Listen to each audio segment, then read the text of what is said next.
I hadn't meant to go up there. It was late past midnight when I wandered through the dim halls of my husband's childhood home. We were in town for his father's memorial, a small, traditional gathering that left the house strangely quiet by the time everyone left. The creaking of the old wooden floors beneath my socks echoed a little too loudly. My husband, Aaron, had gone to bed early, claiming exhaustion. I couldn't sleep. Maybe it was grief. Maybe it was the wine. Or maybe it was the fact that this house, his childhood home, never quite felt right to me. It was too still, too untouched. Like a stage set preserved in the exact state it was left decades ago. A museum of someone's early life. I should have gone back to bed. Instead, I found myself standing at the base of the narrow stairway that led to the attic. I hadn't noticed the stairwell earlier. It blended into the wall paneling seamlessly. But now, it looked almost inviting. A draft of cold air escaped from beneath the door. That, and something else I couldn't quite place. Something like curiosity or dread. The door was locked, of course, but the lock was old and rusted. I pushed lightly, and to my surprise, it creaked open. What greeted me at the top of the stairs wasn't dust or darkness. It was a low glow, one faint bulb hanging from the ceiling, flickering slightly. The air was stale, thick with something unspoken. Boxes lined the walls, some marked with Aaron's name in his mother's handwriting. But that wasn't what caught my attention. At the far end of the attic, half hidden behind a broken bookshelf, there was a small wooden cabinet, locked. Or it should have been. The latch had been broken recently, scratches fresh on the metal. I crouched down and opened it. Inside was a folder, thick, worn at the edges, the kind of manila folder you see in movies about crime scenes or psychiatric evaluations. No label, no date. I hesitated. Every cell in my body told me not to look, but I did. The first page was a printed photo of me. I gasped so loud I thought I might wake the whole house. It was me years ago, walking out of a university library. My hair was longer then. My coat, a shade of navy I hadn't worn in years. It was definitely me, but the photo was taken from a distance, like surveillance. I flipped to the next photo. Another. Me, again. In a cafe. Then one in my apartment hallway. I had no memory of any of them being taken. My hands were trembling. I had no idea what I was looking at. Why were these here? How were they even here? There was a note paperclip to the top corner of the next document. In shaky handwriting, I read, "Observe the 17th of March, 3:45 p.m. Alone. Bought black coffee. Stayed until 5:12 p.m. I stared at that line until it blurred. Every word felt like a needle against my skin. Observe? Alone? I shuffled further through the folder. Notes. Times. Dates. Patterns. There were lists of my favorite books, quotes from conversations I barely remembered, hand-drawn sketches of my apartment layout, a printed email I'd sent during my undergrad internship, something private, something I'd never shared. My breath turned shallow. Then, at the very back of the folder, I found a page, torn, folded many times. It had only one sentence, written in block letters, each one pressed hard into the paper. "She's finally mine." I dropped the folder. My fingers were numb. I backed away from the cabinet, my eyes scanning the room. Suddenly, everything felt wrong. The attic wasn't just a dusty room. It was a shrine, a record, a sick archive of someone who had watched me for years. But the question that screamed louder than all the rest, who made this? And then a second question, colder, sharper. Did Aaron know? Or worse, was it him? They say you never truly know someone until you've lived with them. But even that's not entirely true, is it? I lived with Aaron for 6 years. I shared a bed with him. I cried in his arms after my mother passed. I made him soup when he was sick, folded his laundry, sat across from him through hundreds of quiet breakfasts and late-night conversations that I thought were real. I thought I knew who he was. I thought I knew us. And now, standing in the shadow of that folder, those photographs, those notes, I wasn't sure I ever knew him at all. But here's the thing. Our relationship didn't start off with fire and sparks like in the movies. It was more subtle, more quiet. It felt like slipping into a warm bath after standing in the cold too long. I had just come out of a difficult breakup, a 3-year relationship that ended with betrayal and sleepless nights. I wasn't looking for anything serious. Then Aaron appeared. We met at a small career networking event. He was quiet, confident, and kind. Not charming in the sleazy sense, just attentive. He remembered my name, my job, the drink I ordered. I remember thinking how easy it was to talk to him, how he made me feel seen without trying too hard. He asked about my career, my family, my dreams, and he actually listened. I remember thinking, finally, someone who listens. He didn't push, he waited. He didn't overwhelm me with compliments or false promises. He just showed up, again and again. For the next 2 weeks, he texted me simple things. Hope your meeting went well. Or, I saw this book and thought of you. Thoughtful, respectful, never invasive. When he finally asked me out, I didn't hesitate. Our first date was quiet. A bookstore cafe, 2 mugs of tea, and a 2-hour conversation that somehow covered everything and nothing. He made me laugh in that quiet, surprising way, not with jokes, but with observations. He noticed when I changed my earrings, when I was nervous, when I looked tired. Within months, we were a couple. Within a year, we moved in together. 2 years later, we married. There was nothing that stood out as wrong, nothing that ever felt off. He never yelled, never raised a hand, never made me feel small. He was attentive, supportive, and predictable in the best way. He remembered anniversaries. He bought me chamomile tea when I was sick. When I was promoted at work, he brought home champagne and takeout. He asked about my day, told me he was proud of me. He never forgot to lock the doors, never forgot to turn off the stove, never forgot to call. I used to tell my friends that I'd found one of the good ones. When my best friend Lauren went through a nasty divorce, she cried to me one night saying, "At least you don't have to worry. Aaron's one of those men who'd rather die than hurt you." And I nodded, because I believed it. I believed it.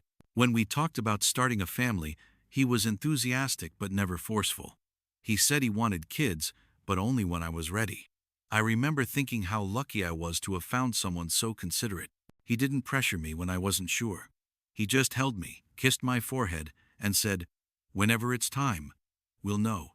Even his family, though a bit cold and private, welcomed me politely. His mother rarely spoke much, but she always set an extra place at the table. And his younger sister gifted me a necklace the Christmas after our wedding. Aaron had told me they were just not very expressive. I accepted that. Now I wonder, was that politeness? Guilt? Were they complicit? But back then, I never questioned it. I was too wrapped up in the idea that I'd finally found safety. Not passion, maybe, but stability, trust. In truth, I had started to build my life around Aaron. Not because I was weak, but because he seemed like the kind of man you could build with. We bought a small condo together, chose furniture side by side. I let go of pieces of my old life slowly, unsubscribed from dating apps, stopped reaching out to toxic exes, chose a job closer to home instead of chasing promotions across the country. Because with Aaron, I was home. He knew how I took my coffee, where I kept my spare keys, the name of the dog I had when I was 7. He remembered the way I flinched when someone spoke too loudly, the story behind the scar on my ankle, the lullaby my mother used to sing. He knew everything about me. Now I realize maybe that was the point. Maybe he knew too much. I used to joke that Aaron had a sixth sense for my moods. I'd walk in the door and he'd say, "Rough meeting?" or "Headache again?" I thought it was just emotional intelligence, but maybe it wasn't intuition. Maybe it was study. Maybe I wasn't loved, I was memorized. There were tiny things I overlooked, little habits that seemed sweet then, but strange now. Like how he always had answers ready, how he never got flustered or surprised, how he never talked much about his past, his college days, or his exes. He said it was boring, said it didn't matter. And I believed him. Why wouldn't I? You don't interrogate the people who tuck you in at night. You don't question the hand that strokes your hair when you cry. You don't suspect the man who stands next to you in family photos, arm gently around your shoulder, smile just wide enough. You don't think to ask why he picked you, because it's supposed to be love. But now, in this house, with that folder, I couldn't stop asking. Why me? Why those photos? Why had he followed me? And if all of this was a plan, this house, this marriage, us, what part of me was ever real to him? What part of him was ever real to me? They say hindsight is 20/20ths, but no one tells you how brutal it feels, how it gnaws at you in the dark when you're lying awake at 3 a.m., wondering how many signs you missed, how many red flags you painted white. I'd always thought Aaron was just particular. He liked structure. He was organized. He had a schedule for everything: when to grocery shop, when to vacuum the apartment, when to call his mother. He'd plan our vacations down to the minute: flights, rental cars, walking routes, restaurant reservations with backup options in case of rain. I used to find it endearing, efficient. It made me feel like I was in good hands. Now, it just felt rehearsed. He always texted me at the exact same time every day. Morning, have a good day, love. Afternoon, lunch okay? Evening, heading home now. I joked once that he was like a human alarm clock. He laughed and said, some of us like consistency. And I believed him.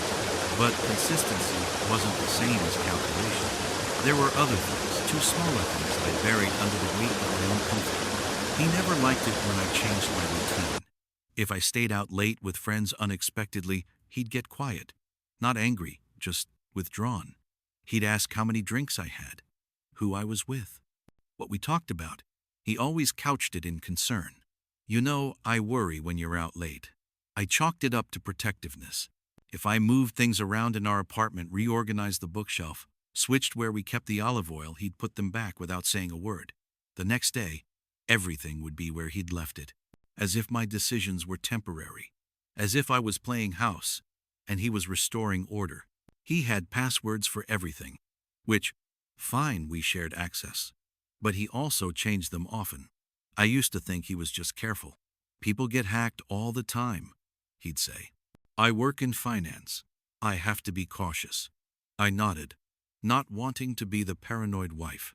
But once, when I asked for the Wi-Fi password, and he hesitated just for a second, I felt something cold pass through me. I dismissed it, told myself I was being dramatic. There were no explosive arguments, no slammed doors, no cheating, no bruises, just little moments where something felt off. Like when I found an old notebook of mine in his drawer, one I'd thrown out years before we met. He said he'd found it in a box of my college stuff after we moved in together. I believed him. But now I wonder, did he already have it? There was the time I lost my phone. I'd left it at a bar downtown, and before I could even retrace my steps, Aaron had already called the place and picked it up. I remember being impressed. He said, I used the Find My feature, you left it near the back booth. But I hadn't set that up yet. Another time, I was venting about a coworker.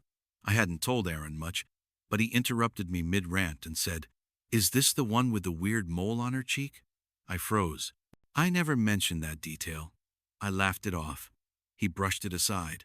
Must have seen her in your photos. But I had never posted her online. Back then, these inconsistencies drifted past me like smoke, noticeable, but impossible to hold. Now, they felt like cement. Heavy, real, a pattern too sharp to ignore. Even the way we met felt different in retrospect. I told myself it was fate. That networking event wasn't one I originally planned to attend. A friend bailed last minute, and I almost stayed home. But Aaron was there, alone, at the snack table. He said he'd come on a whim. Said he almost didn't show up either. It was serendipity or so, I thought. But how did he know I'd be there? How did he just happen to bring up Murakami, my favorite author, or that obscure podcast I'd been binging that month?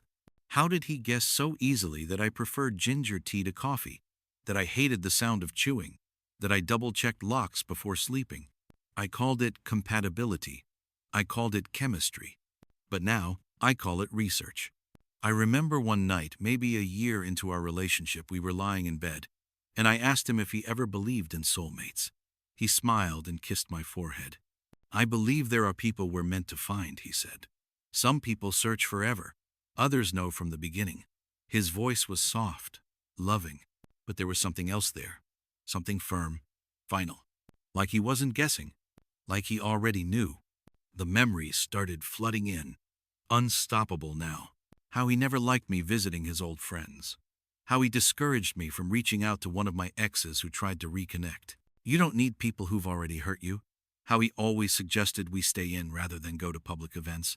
It's cozier, he'd say. Just us. He never explicitly isolated me, but he nudged, subtly, expertly, until my world was mostly made up of him. And I let it happen. Because I loved him. Because he never gave me a reason not to. Because he wore the perfect mask. But now the cracks were wide open.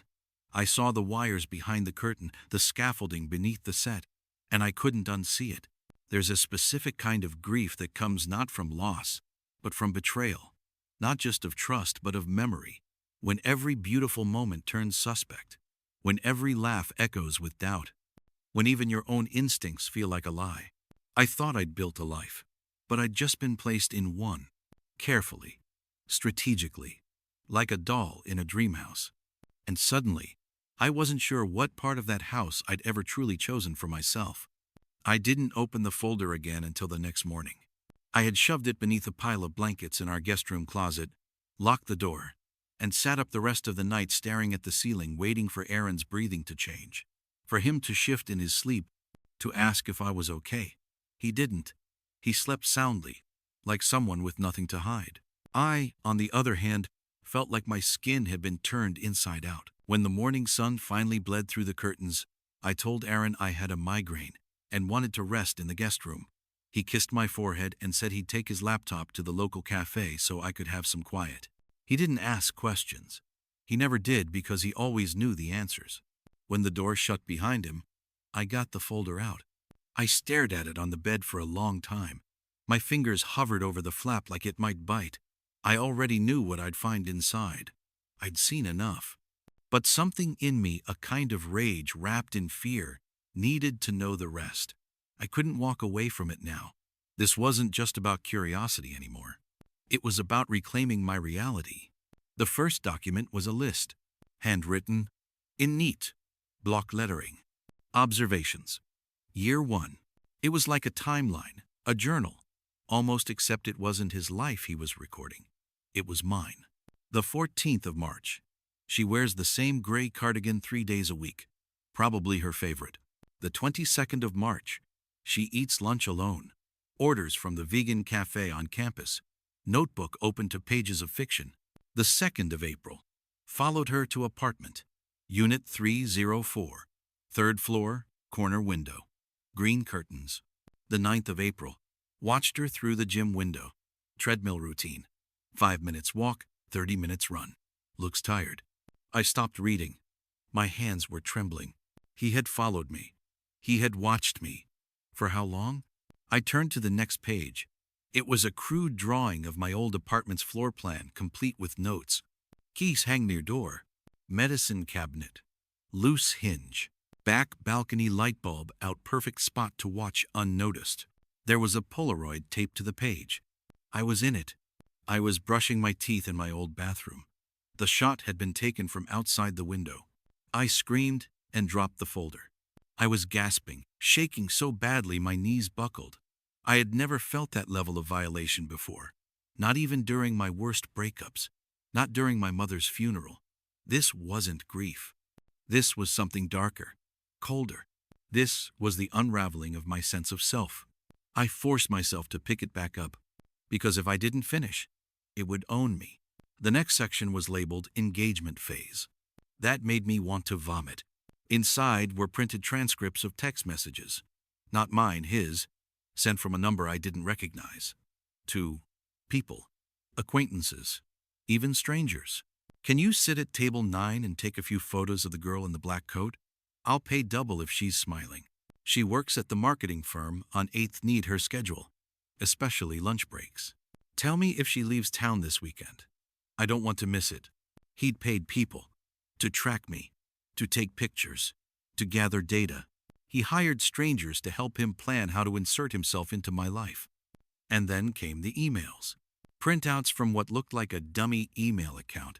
The subject lines made my stomach twist. Best strategies for psychological pairing. Subtle mirroring techniques. How to seem compatible. Influence without detection. Creating a narrative they'll believe. I flipped page after page after page, each more grotesque than the last. Detailed psychological tactics, phrasing, eye contact, posture, shared trauma triggers. One file was titled, Emotional Anchors. Building a safe space she'll never question. I wanted to scream, to cry, to run, but my body wouldn't move. I felt pinned to the bed by the weight of everything I was uncovering. And then I found it. The photo album. It was inside a sealed manila envelope at the bottom of the folder, labeled only, My Forever. I opened it with shaking hands. Every page was a photograph of me, alone, always alone. Some I vaguely recognized, times I'd walked home from work or gone out for coffee. Others were taken from angles I didn't even understand, through bus windows, through chain-link fences, through my apartment peephole. In one, I was sleeping, mouth slightly open, blanket pulled to my chin. That photo made my blood turn to ice. I had no idea when or how it had been taken. The final page of the album had something different. Not a photo, but a handwritten letter. It was addressed to my wife, before she was mine. I didn't want to read it. Every instinct told me to stop, but I read it anyway. You don't know me yet, but you will. You'll smile when I walk up to you. You'll think it's chance, but it's not. I've earned this. You've been in my life longer than you realize. I know the way your lips twitch when you lie. I know your favorite cereal and the way you hum when you read. I know you talk in your sleep. I've waited for the right moment, for the perfect entrance. And when I finally say hello, you'll feel it. I'll be everything you need. You won't question it. You'll call it fate, but it's design. You are the safest place I've ever imagined, and I intend to keep you. Forever. I dropped the album. My skin crawled. My heart was racing so violently I thought I might pass out. The silence of the house was deafening. I could hear the blood rushing through my ears. My throat was dry. My fingertips tingled. I looked around the guest room like I'd just woken up in a stranger's house. Because I had. This wasn't my life anymore.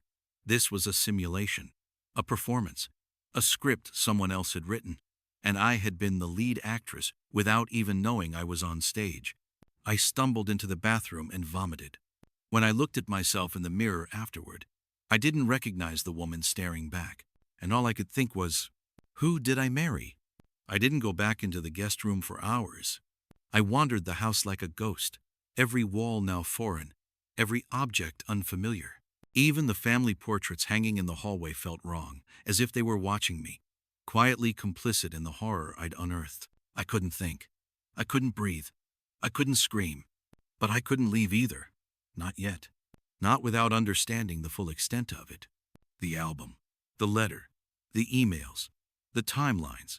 I'd seen enough to destroy a marriage, enough to shatter the person I thought I was. But there was one more envelope I hadn't opened. It had been stuck to the back of the album, tucked beneath the flap. I hadn't noticed it until I came back to the guest room, bracing myself against the doorframe, and saw the corner poking out like it was waiting for me. The envelope was unmarked. No name, no label. Inside were photographs. But this time, they weren't of me. They were of someone else. A woman, late 20s, long, wavy brunette hair, pale skin, a mole near her collarbone. She was smiling in most of the pictures, laughing, eating lunch, walking out of an office building, sitting in what looked like a waiting room. They were taken from a distance, clearly without her knowledge. They had the same eerie, voyeuristic feel as the ones of me, and there were dozens of them. I stared at her face for a long time, trying to place her. There was something unsettlingly familiar about her jawline, the slope of her nose, the way her eyebrows arched when she laughed. It was like looking at a variation of myself. But she wasn't me. At least, I didn't think so. Then I flipped to the back of the stack, and everything cracked open. It was a photo of me and her together. My hand shot to my mouth. It was taken during a college club retreat, maybe 9 years ago. We were sitting on a picnic blanket, holding paper plates, smiling at the camera. My cheeks were sunburned. She had a daisy tucked behind her ear. I remembered her now. Claire. She was in my major. We had shared a class or two. We weren't best friends, but we were friendly. She was quiet, sweet. She dropped out halfway through junior year, something about family issues. No one ever heard from her again. I hadn't thought of her in years, but Aaron had. Apparently, he had thought about her a lot. I flipped the photo over. There was handwriting on the back. The prototype didn't work. I dropped the picture like it burned. The prototype? The room spun. I felt like I was standing at the edge of a cliff and the ground had just shifted beneath my feet. Had she been the first? Had there been others? My brain was sprinting through memories now, wild and erratic snippets of old conversations I had with Aaron during our early days. "Do you believe in second chances?" he once asked me over breakfast. "Sometimes people just don't want to be found," he said another time, when I told him about a girl I lost touch with. Some connections aren't meant to last, but they lead you to the one that does. I had no idea what he was talking about then. Now I wasn't sure I wanted to. I went back to the folder, desperate for answers. There, in the bottom pocket, was a single sheet of paper, typed, precise, with bolded headers. Subject, Claire Monsieur. Observation period, 18 months. Objective, emotional compatibility assessment. Status, incomplete. Subject moved out of state unexpectedly. Notes, high potential during initial phase. Strong aesthetic resemblance to target. Emotional volatility increased after 12 months. Boundary resistance elevated. Risk of exposure. Terminated project. Terminated project. He called her a project. He had followed her, watched her, probably inserted himself into her life just as he did with me. But something went wrong. She resisted. She left. Maybe she sensed the wrongness. Maybe she escaped. And then he found me. Someone softer, more trusting, someone easier to mold. I collapsed onto the bed, my face buried in the pillow, trying not to scream. The idea that I had been chosen not out of love, not out of connection, but out of substitution, shattered something deep inside me. I wasn't the woman of his dreams. I was the backup plan. The successful test run. Suddenly, every moment that once felt magical now felt contaminated. The compliments, the shared jokes, the unspoken connection, none of it was organic. It was engineered, strategized, scripted. My stomach churned with a strange combination of nausea and grief. Grief for myself, for the version of me that believed in our story, for the version that had no idea she was being studied, measured, manipulated. I stared at Claire's photo again. She looked happy. Before, had she ever found out? Had she ever suspected? Or had she escaped before she could? Did she even know what she was running from? And then a darker thought crept in. What if she hadn't escaped? What if she tried and failed? What if the reason she disappeared was because Aaron made her? I felt bile rise in my throat. I needed answers. I needed the truth. But more than anything, I needed to know I wasn't next. Something changed in me that day. It wasn't dramatic. There was no cinematic gasp or declaration of revenge. It was quiet, cold. A severing of nerves I hadn't realized were keeping me paralyzed. The moment I saw Claire's name, read the word prototype, and felt the last trace of my love snap into horror, something in me froze. I stopped trembling, stopped crying, stopped second-guessing, and I started planning.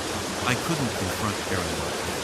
He was too good at controlling the narrative, too good at lying with a soft smile and holding your hand while he twisted the knife. I needed time. I needed proof.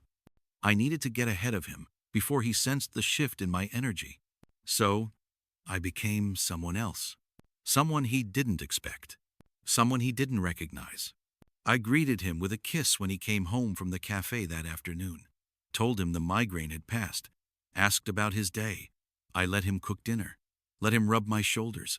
Laughed when he told a story about the barista messing up his name. Inside, I was miles away. That night, after he fell asleep, I stayed up cataloging everything in that folder. I photographed each page with my phone, scanned the letters, the notes, the timelines. I uploaded it all to a hidden cloud account I created under a fake name. Then I hid the originals again, tucked deep in a spot I knew he wouldn't look, the broken floorboard beneath the dresser in the guest room. I began retracing the web he had built around me. I logged into old email accounts I hadn't touched in years, cross-checked dates, looked up names mentioned in his notes. One of the phone numbers he'd used to contact someone for surveillance had once texted me anonymously years ago. "You looked beautiful today." I had dismissed it as a wrong number. It wasn't. I started visiting my office earlier than usual, staying later. Used the privacy to make copies. Contact a lawyer I trusted. I didn't tell her everything, not yet, but I asked about steps for protecting myself. I inquired about asset separation, emergency account freezing, temporary restraining orders. She must have seen something in my face, because she nodded without asking too much. I created a new bank account in my name only. Slowly, over days, I transferred small amounts from our shared savings, enough to avoid suspicion, but enough that I could leave if I needed to. I changed my phone settings, disabled location sharing, deleted all smart home controls connected to his devices. I checked my car for trackers, found a small one magnetized beneath the back bumper. I crushed it beneath my heel. I watched him closely. He hadn't changed. He still kissed me goodbye each morning, still texted like clockwork, still brought home groceries and my favorite brands, still curled up beside me at night like nothing had ruptured between us. But I saw it now.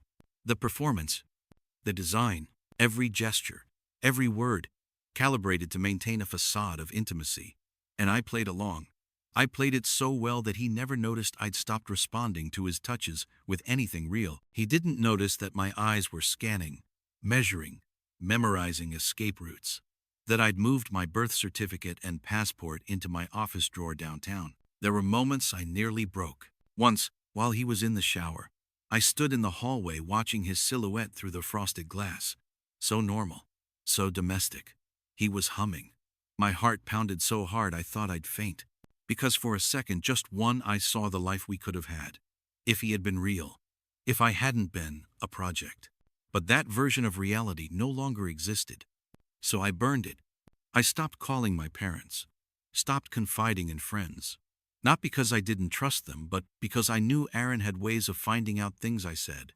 He had always known what I was planning before I said it out loud. I wasn't going to give him a single whisper of warning this time. I wore my new mask like armor. Until one night, he slipped. It was a small thing. We were watching television. He had his arm around my shoulder. Some romantic drama was playing. Something I wasn't really watching. A character said something about fate, how two people were always destined to find each other. Aaron chuckled softly and said, "Just like us." I nodded. Then he added, "You know I waited 3 years for you, right?" I froze. 3 years? I asked carefully. He blinked, almost like he didn't mean to say it. "I mean, from the time I first saw you, before we met." He said it like a joke, light, off-handed, but there was a glint in his eyes. He was watching me. Testing. I laughed. "You mean before we officially met, right?" He shrugged. "Sure." I changed the subject. But that was the moment I knew he knew I was waking up. And now the game had changed. I chose a Thursday. Not because of anything poetic, just because Aaron always had his Thursday meetings downtown and stayed at the office later than usual. I needed time. Not a lot. Just enough. The night before, I packed with surgical precision. One small suitcase, a backpack, nothing that would raise suspicion. Just enough to pass for a business trip or a weekend getaway. Clothes, a folder of documents, my laptop, my childhood necklace I hadn't worn in years. I left everything else. I wasn't sentimental anymore. At 6:43 a.m., I woke before him, as usual. I stared at the ceiling for a long while. His breathing was slow, and even beside me, I watched his chest rise and fall. I wondered what dream he was in, what version of me he imagined sleeping next to him in the dark. I got up without waking him. The kettle whistled as I made tea. My hands were steady. My thoughts weren't. I kept glancing at the clock. Not because I was afraid he'd wake, but because I wanted to be gone before the sun had fully climbed above the roof. When he finally stirred, it was 7:21. I handed him his coffee in his favorite mug, the black one with the small chip at the base. "Thanks, babe," he mumbled, still half asleep. I kissed the top of his head. My final lie. He showered, got dressed, checked his phone. He was distracted, like always on Thursday mornings. I nodded at the right places, laughed softly at something he said about traffic patterns. I had done this scene so many times. I knew every cue, every line. He grabbed his keys at 8:04, kissed me on the cheek. "I'll be home late," he said. "I know," I replied. And then he was gone. The door closed. The lock clicked. I waited exactly 90 seconds before I moved. I had practiced this in my head a dozen times. Not dramatic, not frantic, just efficient. I opened the guest room closet, pulled out my bag, grabbed my coat. Then I did the one thing I hadn't planned for. I walked into the living room and stood there. Just stood. Everything looked the same. Nothing looked the same.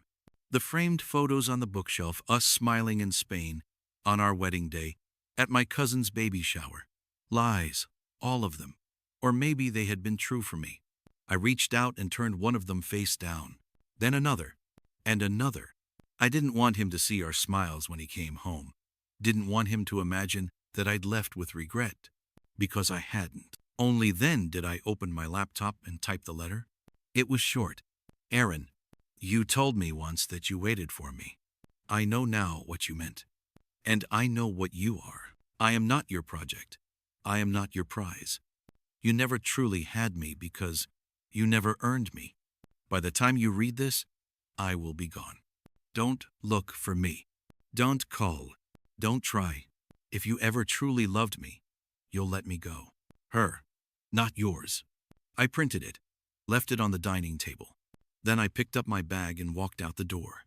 There was no music, no thunder in the sky, no dramatic downpour, just silence.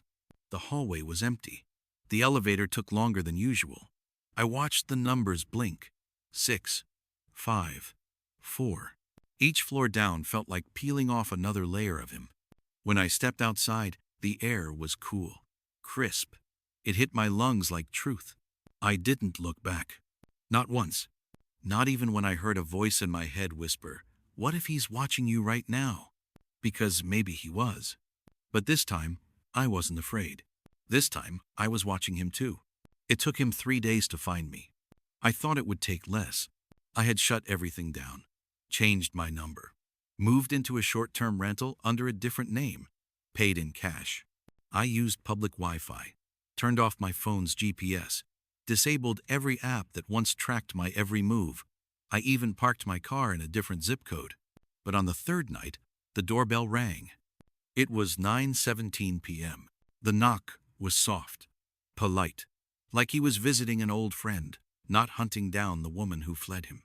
I didn't answer. I stood behind the curtain, barely breathing, heart pounding in my throat as I watched his silhouette on the porch.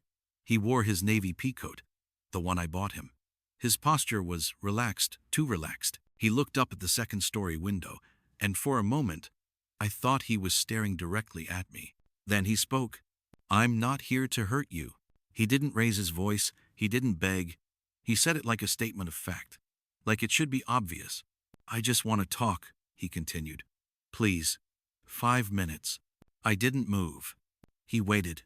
10 full minutes passed before he slid something under the door and walked away. It was a letter. Typed, of course. "To my wife, if I can still call you that. I know you're angry. I know you found things. You weren't meant to see things that are easy to misunderstand out of context. I've never hurt you, never laid a finger on you, never lied to you about how I feel. Everything I've ever done was to protect you, to love you, to keep you safe in a world that's too cruel, too chaotic. I built something stable for us. For you, is that really so wrong? You don't know the whole story. You don't know what I went through before I met you, what I lost, how much pain I've carried. All I wanted was someone who wouldn't leave, someone who made sense. You made sense. And if I went too far, It was because I didn't want to lose you before I even had the chance. But I see now that you felt violated. I'm sorry. Can we talk? Just talk. You don't have to come home. You don't have to forgive me. Just meet me once. Let me explain. Let me rewrite the story. Together. A. Rewrite the story. The phrase lodged in my brain like a splinter. This wasn't an apology. It was a proposal for revision. He wasn't trying to atone. He was trying to narrate, to spin, to control. The next morning, I found an envelope slid under my car windshield. Inside, 2 photos. Me, at the park. Me, walking out of the grocery store. Taken this week. He was watching again. No note this time. Just the images. Proof that I hadn't escaped. Not really. That his eyes were still on me. Even when I wasn't looking. I didn't cry. I didn't scream. I walked straight into the nearest police station. The officer who took my report looked uncomfortable. He said the photos weren't illegal. That unless there was direct harassment or a threat, there wasn't much they could do. But he's following me, I said. He hasn't contacted you directly, right? No violence? Just manipulation. Just mental warfare. Just a campaign of surveillance so precise it made my bones hurt. No, I said flatly. He hasn't touched me. They filed a report. I walked out knowing it wouldn't matter. He was too careful. Always had been. He called me the next day. Blocked number. I let it ring. He left a voicemail. His voice was calm, steady. I know you think you're safer without me. I get that. I do. But one day, you'll see I was the only one who ever truly knew you, who ever truly cared. I never stopped loving you, and I never will. I deleted it. But his words hung in the air like poison. That night, I sat in the dark and wrote a second letter. To the man who followed me through my entire life. You want to rewrite the story. But I already burned the book. You say you loved me. But love doesn't mean surveillance. Doesn't mean control. Doesn't mean stalking a woman through the most vulnerable years of her life just to construct a relationship she never consented to. I am not a result. I am not a reward. I am not yours. You had your chance to be human. You chose to be God. I don't need your version of love. I don't need your permission to leave. And I don't need your story anymore. I'm writing my own. Alone. And finally, free. I didn't send it.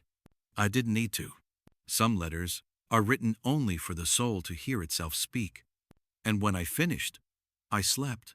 For the first time in weeks, I used to believe closure was a conversation, a final meeting, a letter, a moment where 2 people sit across from each other and, with trembling hands, exchange truths until the weight of the past is lifted. I imagined silence falling afterward, a long sigh, a clean break. But closure doesn't come like that. Not always. Sometimes it doesn't come with quiet. Sometimes it arrives screaming. It had been 2 weeks since his last voicemail. I hadn't heard a word since. No texts, no packages, no photos slipped under doors. Part of me hoped that meant it was over. But I knew better. I knew him. He didn't let go. He recalculated. The silence wasn't surrender, it was strategy. So when I walked into my office that Monday morning and saw my laptop screen already glowing, I knew he had been there. There was a single browser window open. A document. Untitled. It was a transcript of our first date. Word for word. I didn't remember it with such clarity, who does? But there it was. You said your mom made the best lentil soup in the world. You tucked your hair behind your ear when you mentioned Murakami. You laughed, but didn't show your teeth. My stomach flipped. It was like reading my own memory from someone else's perspective. At the bottom of the screen he'd written, "See? I never forgot anything. Because it always mattered." I shut the laptop. I didn't cry. I didn't run. I picked up my phone and called Detective Monroe. She wasn't surprised to hear from me. I told her everything. This time, no half-truths, no carefully worded hesitations. I gave her names, places, timelines. I forwarded the photos, the emails, the scanned documents. I gave her Claire's file, the surveillance logs, the tracking devices. She listened, and then finally she said, "Okay, that's enough. I met with her in person the next day, gave a formal statement, brought the original folder. 2 days later, they came to my office with a warrant. They traced one of the payments from Aaron's bank account to a private investigator, one who had no license, no record of employment, and had disappeared 5 years ago. But not before cashing a check signed by Aaron. They found more metadata in the email drafts, a burner phone in his desk drawer, a location tracking app disguised as a notes widget installed on my old phone. He was too careful to be caught by mistake. But I wasn't his mistake. I was his pattern, and patterns leave evidence. The arrest wasn't public, not dramatic. They picked him up at his gym, mid-workout. I didn't go to the station, didn't ask about bail, didn't need to see him in cuffs. But he left me one final message before his phone was confiscated. A voice note. I listened to it once. I didn't do any of it to hurt you. I did it because I couldn't lose you like I lost her. Claire didn't understand. She fought it. You fit. You were perfect. We were perfect. You ruined that. I just wanted something that lasted. It wasn't a confession. It was a eulogy for the fantasy he built, and maybe, in his own mind, that fantasy was real. Maybe he really believed he loved me. Maybe, in his own twisted logic, obsession felt like devotion. But I know what love isn't now. It isn't surveillance. It isn't scripting someone's life until they forget how to breathe on their own. It isn't hunting a woman down until she has to vanish just to feel her own heartbeat. And it sure as hell isn't rewriting her memories and calling it romance. Closure didn't come when they cuffed him. It came when I opened my front door, walked into my new apartment, small, quiet, mine, and sat on the floor in the dark. I listened to my own breath. I touched my own skin. I looked at my hands and thought, they belong to me again. No noise, no ring of the phone, no knock at the door, just stillness, and the sound of something snapping shut in my chest. Not a wound, a lock. I don't check over my shoulder anymore. Not as much, anyway. Some days I still wake up expecting to see him at the foot of my bed, watching me sleep with that quiet, unreadable stare. Some days I catch my own reflection and flinch because for so long, it wasn't mine. It was someone else's idea of me, a projection, a product. But now, the face in the mirror belongs to me again. I moved cities, started fresh. I picked a place with soft light and creaky stairs and no security cameras in the hallway. I go to a little cafe around the corner where the barista doesn't know my name, and I like it that way. I spend weekends in the park with a book, never once looking over my shoulder. Freedom doesn't look the way I thought it would. It's not loud. It doesn't announce itself. It creeps in slowly in the way I take my time choosing groceries without someone texting me. Need anything? 5 minutes in. In the way I play music in the house without worrying who can hear. In the way I change my route home just because I feel like it, not because someone else has already mapped it. I still see his face in my dreams sometimes. But now, I speak. Now, I walk away. Now, I wake up. I've started writing again. It's not about him. It's not about trauma or revenge or healing. It's just mine. Words that belong to no one else. Not curated, not filtered, not watched. I used to build my plans around him, vacations, career moves, furniture, future children. Even my grief had a place in his version of our life. Now, I build for me. My future plan finally includes me. And no one else gets to write it. Not anymore.